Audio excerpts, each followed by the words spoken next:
ঠাকুরগাঁওয়ের শিবগঞ্জে আজ বিএনপির জনসমাবেশ। এতে প্রধান অতিথির বক্তব্য রাখবেন মির্জা ফখরুল ইসলাম আলমগীর।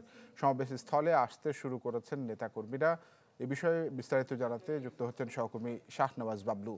বাবলু, সমাবেশের সার্বিক পরিস্থিতি সম্বন্ধে জানতে চাই। জনসমাগম ঘটছে কিনা, মির্জা ফখরুল বক্তব্য রাখবেন, এটি তার নিজস্ব এলাকা, সব মিলিয়ে সার্বিক পরিস্থিতিটি জানাবেন।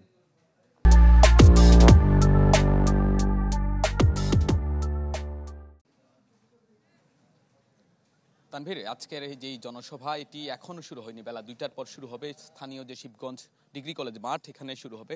তো এইখানে যে বিএনপি মহাসচিব মির্জা ফখরুল ইসলাম আলমগীর প্রধান অতিথির ভাষণ দিবেন। আমরা আয়োজক কমিটির সঙ্গে কথা বলেছি, তারা বলেছেন যে বেলা 3টার পর বিএনপি মহাসচিব এই জনসভায় ভাষণ দেবেন।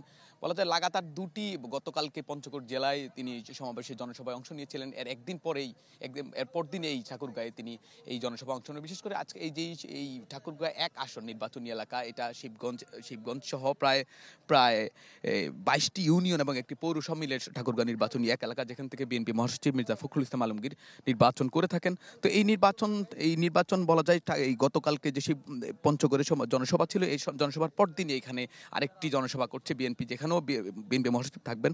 তো দুটি পরপর যে দুটি জনসভা, এই দুটি জনসভা থেকে বিএনপি মহাসচিব এবং বিএনপি নেতাকর্মীরা একটি বার্তা দিতে চাচ্ছেন। বিশেষ করে 5 আগস্টের পর থেকে বাংলাদেশের সাম্প্রদায়িক ইস্যুতে যে প্রতিবেশী দেশ এবং বিভিন্ন দেশের পক্ষ থেকে যে বাংলাদেশের সাম্প্রদায়িক উস্কানি দিয়ে কথা বলা হচ্ছে, বাংলাদেশের সাম্প্রদায়িক শক্তি যে সংখ্যালঘুরা বিপদে আছেন, এমন যে প্রোপাগান্ডা ছড়ানো হচ্ছে, এর প্রতিবাদের অংশ হিসেবে মূলত আজকের এই জনসভা।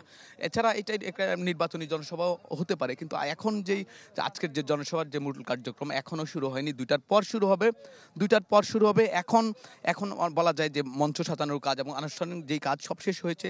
বিশেষ করে স্থানীয় জনগণ যারা এখানে যোগ দিবেন, তারা এখানে আসছেন। আস্তে আস্তে বলা হচ্ছে, আয়োজক কমিটি যারা বলছেন, এখানে হাটবার হওয়ার কারণে আজকে হয়তো 2টার পর যে স্থানীয় জনগণ এছাড়া বিএনপি নেতাকর্মীরা এখানে উপস্থিত থাকবেন। মূলত এই সমাবেশ থেকে, এই জনসভা থেকে একটি বার্তা দিতে চান যে বাংলাদেশে যে সাম্য, শান্তি, সম্প্রীতি এবং মানবিক বাংলাদেশ নির্মাণের জন্য বাংলাদেশের মানুষ যে ঐক্যবদ্ধ আছে, সেটা জানান দেওয়ার জন্য বিএনপি মূলত এই জনসভাগুলো করছে।